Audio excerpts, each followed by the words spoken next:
Olá, meu nome é Donizete. Hoje eu gostaria de falar com você sobre gabarito Gutenberg. Por quê? Essa semana teve um moço que me procurou e que falou: quanto é que você me cobra para montar um projeto de gabarito para um determinado carro? Aí conversei, dialoguei com ele, passei o valor para ele, né? Daí ele procurou outras pessoas para saber como monta. Pois é, como é que monta o gabarito depois que você já recebe ele? Ele tinha essa dúvida. Agora ele achou, o moço, na inocência dele, achou que quem vende um gabarito desses simplesmente chega e fala: tá bom, toma aí a caixa de peça, seja feliz, monte, obrigado e até a próxima, né? Não é assim que funciona. Quando eu desenvolvo um gabarito Gutenberg, eu não só entrego para você, eu te acompanho, não te nego informação, eu não te nego como você faz. Você tem uma dúvida? Deve me procurar. E eu acredito que os outros que também trabalham com esse produto, com um projeto assim, também fazem do mesmo jeito, né? Então esse vídeo eu estou gravando para mostrar para você como você desenvolve a montagem e o que eu entrego para você, por exemplo, para você poder desenvolver o seu trabalho.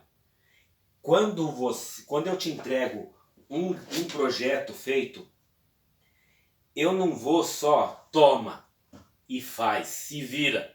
Não é nada disso, não funciona assim. Nada na vida devia funcionar assim.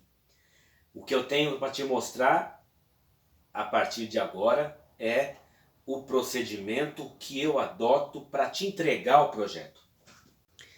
Em toda a montagem de um projeto como esse, né, eu cito esse porque é o que eu tenho aqui na frente para te mostrar, mas o mesmo procedimento desse é o procedimento para um carro maior, para um carro em escala 1:1, né? Está em escala original. Ou o carro, ou uma peça dele, uma parte dele, não interessa. O procedimento é sempre o mesmo, né? Então a gente gera uma apostila de montagem, tá? O gabarito Gutenberg, memorial descritivo, um memorial que mostra a identificação das peças, que mostra o modelo, tá? Por exemplo, eu fiz o de um Bristol 1949, um Bristol 400 a pedido de um cliente. Então tem nele descrição do carro, dimensões originais do carro. O cliente me pediu em escala 1:2, quer dizer, a metade do tamanho do carro. Então o que aconteceu? Eu coloquei de um lado as medidas originais do carro e do outro lado as medidas do projeto, né, em específico da maneira como ele me pediu, tá? Então aí, quer dizer, quando ele for mandar cortar numa laser, numa router, né, ou plotar, a plotagem vai sair conforme o pedido dele, em escala 1:2, tá? Então o que acontece? Ele não recebe de qualquer maneira. Então ele tem um histórico do carro, das medidas do carro, quando foi feito aquele carro, um resumo da história dele, né? Por exemplo, o Bristol 400 1949 foi fabricado no ano de 1949 pela Bristol Air Company, e a Bristol Air Company fez ele de uma maneira artesanal. Eu procuro ver a história desse carro direito para te passar a história desse veículo, né? Para você não ficar sem uma informação a respeito do que você me pediu, tá? Qual é o valor histórico daquele carro, no caso de um carro antigo, né? Se for um carro moderno, um carro que você mesmo criou, falou: olha, eu preciso fatiar, fatia para mim? Sim, com prazer, com prazer. E ainda lhe garanto o sigilo do seu projeto. Tem mais essa ainda, não saio por aí espalhando que você, o cara criou um carro e agora, né, tô fazendo o fatiamento dele. Não é assim que funciona também, tá? Então se você criou o seu carro, você quer fatiar, ou você quer transformar ele em peças para você poder fazer ele numa CNC, no isopor, para depois cobrir com fibra de vidro, também a gente também trabalha dessa maneira. Em suma, voltando aqui para o Pedalcar também, inclusive, olha, você tem aqui, um índice que mostra todas as páginas onde estão os assuntos, por exemplo, a identificação das placas para montagem, está na página 10. Elementos adicionais, está na página 18, né? Arquivos de projeto que acompanham, isso é importante. Que arquivo que acompanha o projeto que estou te enviando, tá? Outra coisa, daí você começa, olha, a história dele, eu começo a mostrar o que representou esse carro no modelo, o seu modelo original, né? O seu modelo original, o que representou na história, teve uma história dele, ele foi feito de quando a quanto, né?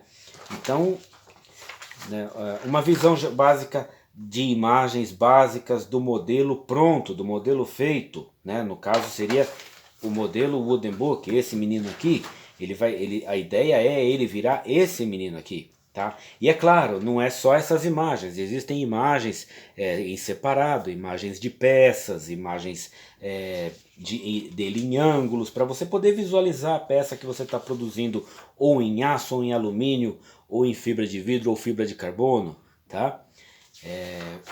Seguindo, uma imagem, também tem imagens em JPEG, PNG, da peça pronta montada, é o que segue. Entende?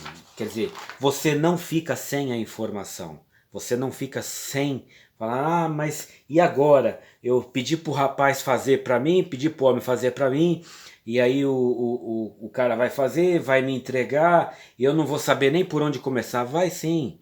E outra, eu te entrego o projeto, ou seja lá quem for também, eu tenho certeza que faz isso também, porque não quer ver você sem desesperado aí atrás de batendo cabeça, né? E daí você pega e fala, como é que eu faço? Aí você me liga, me procura, Donizete, como é que eu faço? O que acontece aqui? Não, você tem um ponto de partida, você tem um começo, né? Você tem uma imagem da pele com o esqueleto dentro, já te mostrando como ele fica, né? Se você for fazer ele em fibra de vidro, por exemplo, e você vai pegar o esqueleto e encher ele de espuma ou isopor, a aparência básica dele é essa aqui, tá? Então, você tem uma informação, e aí agora a gente vai entrar nas considerações importantes, que eu não te deixo sem informação, você não fica sem informação, né? Todo projeto dimensional é trabalhado nos eixos cartesianos. Lembra do produto cartesiano na escola? É ele. Ele funciona na prática, na vida real, né? Então, olha, o X, Y e o Z, os eixos e as placas representam essa característica, as quais são identificadas conforme os seus eixos, né? Então tem aqui uma imagem do eixo Y, tem uma imagem do eixo X e tem uma imagem do eixo Z, o que cada um é considerado no projeto, né?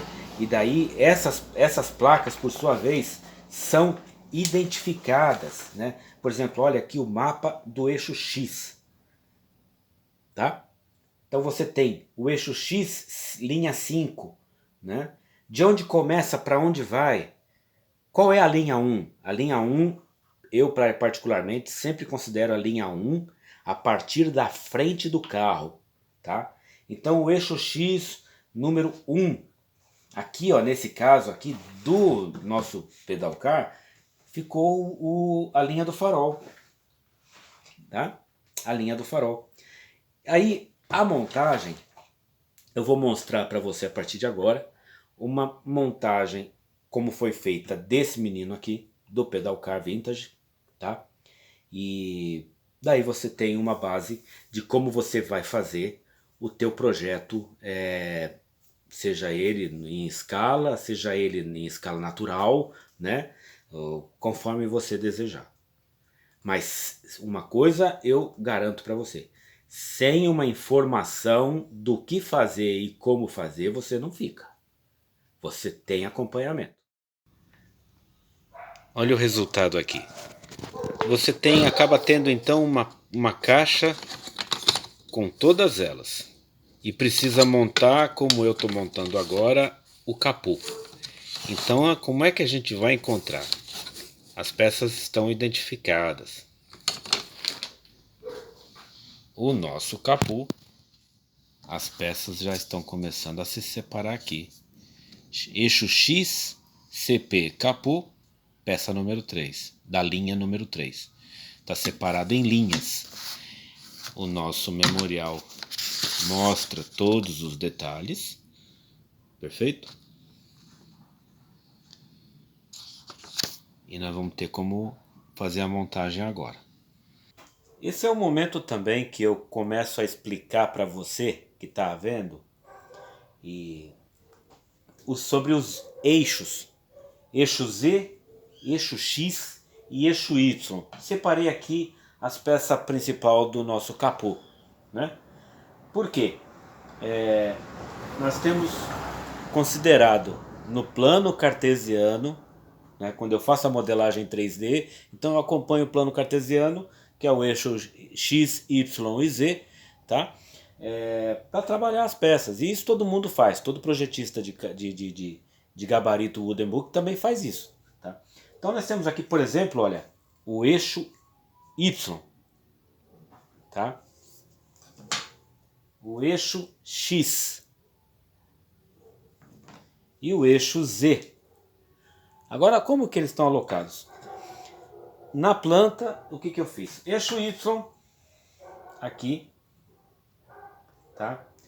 Eu vou montar a linha central. Então eu tenho aqui, olha, a linha 3, linha 4 e linha 2. Então, óbvio, a linha 4 está do lado do motorista e a linha 2 lado do passageiro. A linha 3 aqui nesse caso ela é central. Deixa eu separar aqui as pecinhas. Este,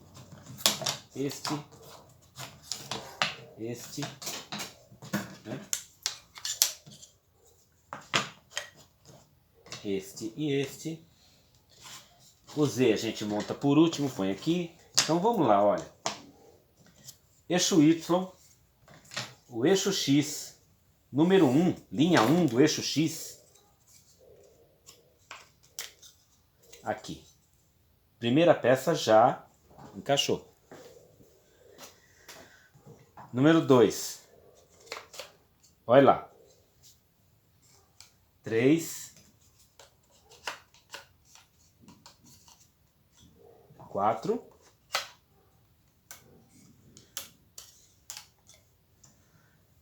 E é o centro. Olha só. Agora, ó, linha 2. Nós temos este lado aqui. Perfeito? Os encaixes.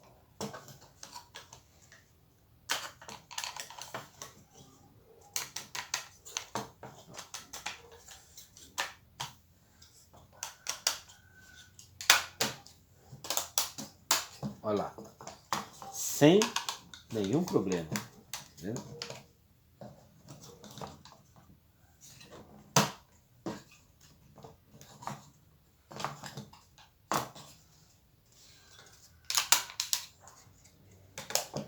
Linha 3, linha 4, aliás. O eixo Y, número 4.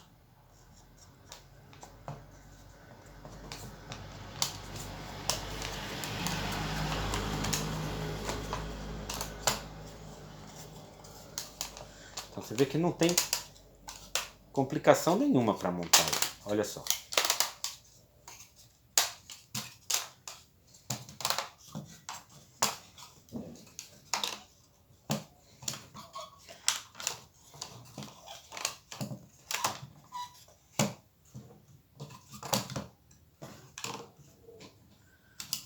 Olha.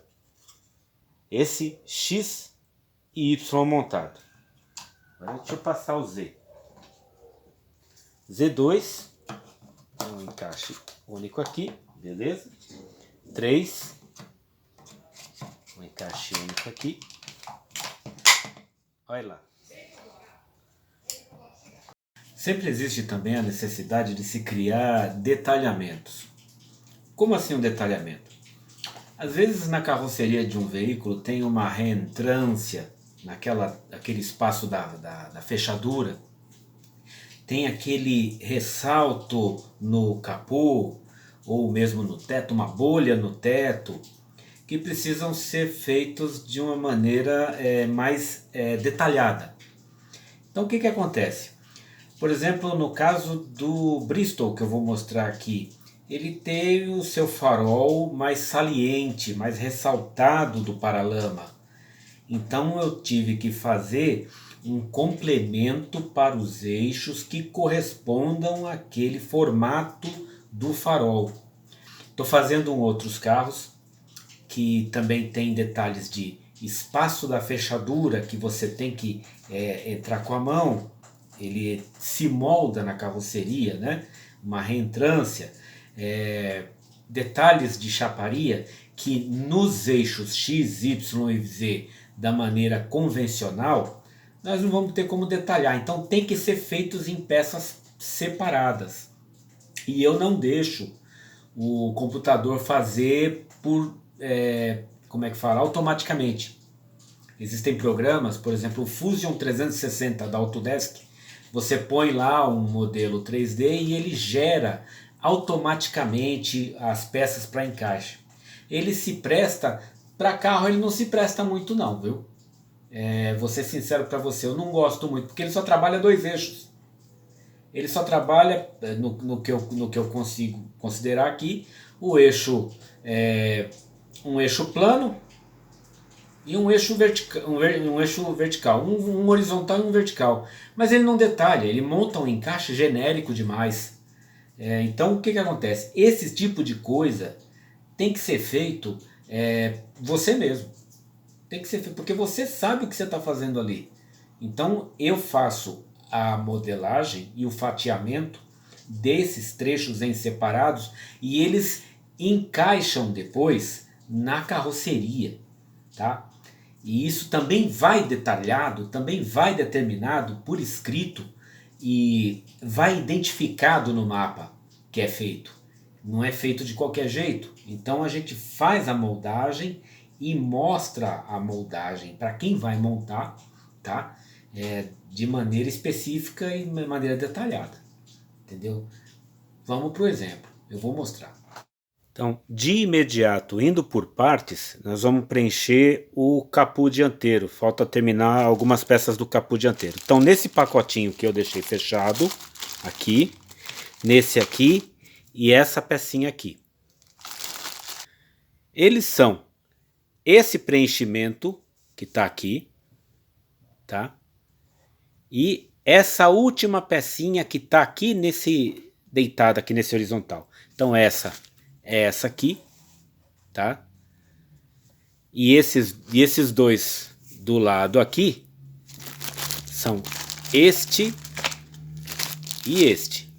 São os preenchimentos do capô. Eles dão a forma ao bico do capô, que é um detalhe interessante e importante para entender. A montagem dele está aqui na página 15 da apostila, o plano básico geral dele. Na 16, nós encontramos a relação de peças, que nos mostra a relação do preenchimento, olha, né? São 10 pecinhas de cada lado, perfeito? Então, elas também são todas numeradas. Veja, por exemplo, esse aqui, olha, ENCPD6, significa que é enchimento, EN de enchimento, CP do capô, direito, número 6. ENCP6 é essa pecinha que está aqui, olha. Tá? Essa que está aqui no visual aqui. Esse lado aqui. Então todas elas têm uma numeração e uma ordem para ser montadas. E elas são montadas no capô em 2 sequências, né? Para proteger a área que vai ser trabalhada, vamos colocar uma fita crepe aqui.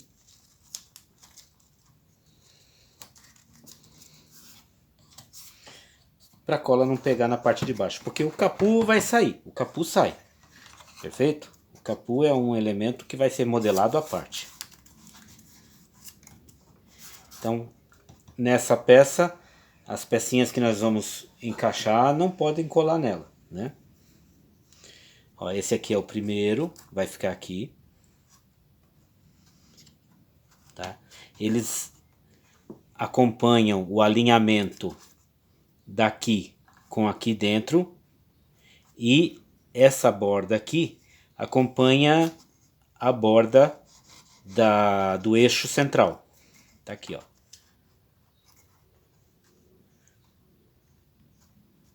Perfeito? Já começa a formação. O lado direito aqui, né? Mesma coisa, mesma situação. Ele tem que estar nesse limite aqui. Nós temos que calcular esse limite aqui. E daí vir com a cola aqui, nesse canto. Essa primeira, especificamente, eu vou entrar com uma colinha de contato, uma cola Super Bonder, né? Uma super cola para poder grudar eles aqui, porque eles não vão ser grudados em outro lugar, a não ser quando começar a colocar as peças uma em cima da outra. Então vamos lá, essa primeira aqui, a gente toma um pouco de cuidado, passa uma colinha simples de Super Bonder aqui, gruda aqui no... e espera secar um pouco. Por quê? Porque a Super Bonder já seca mais rápido e nós temos como criar uma sustentação entre essa e essa. Daí a gente vem colando as demais uma em cima da outra para completar o quadro aqui e completar aqui. Desse lado e desse lado.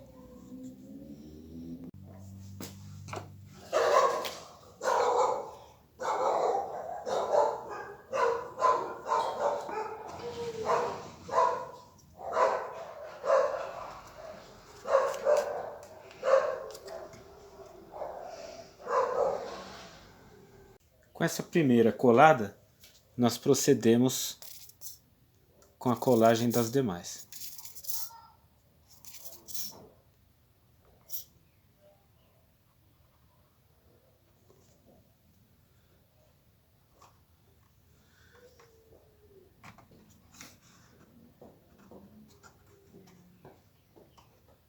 Deve seguir um alinhamento tanto aqui quanto aqui.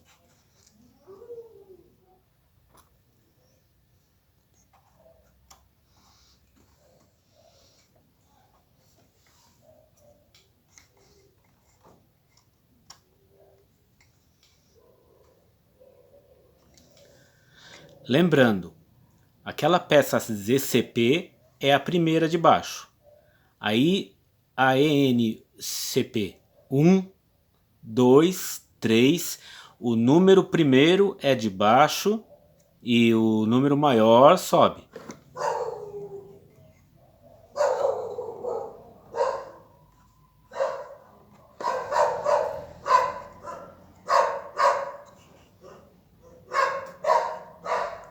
Então tá aqui, a primeira sequência do ZCP1, o número 1, número 2, número 3, número 4, número 5, aí a divisão que a gente já tem. Daí vai vir o 6, o 7, o 8, o 9 e o 10. Tá? Agora nós vamos fazer o 6, que o 6 já vai ficar a partir dessa divisão aqui, que já existia na pré-montagem do capô, certo? Ela entra bem apertada, bem justa.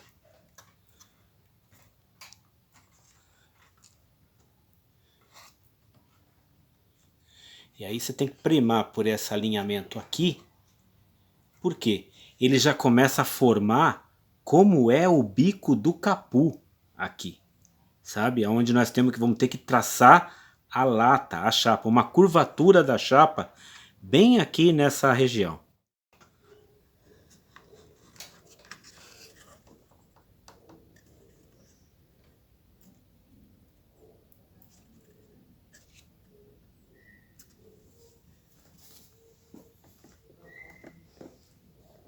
Tá aqui, formado o bico do capô. Agora é deixar a cola secar. E aí a gente procede um acabamentinho ou outro que tiver necessidade. Mas ele já está no formato. Então, basicamente é isso.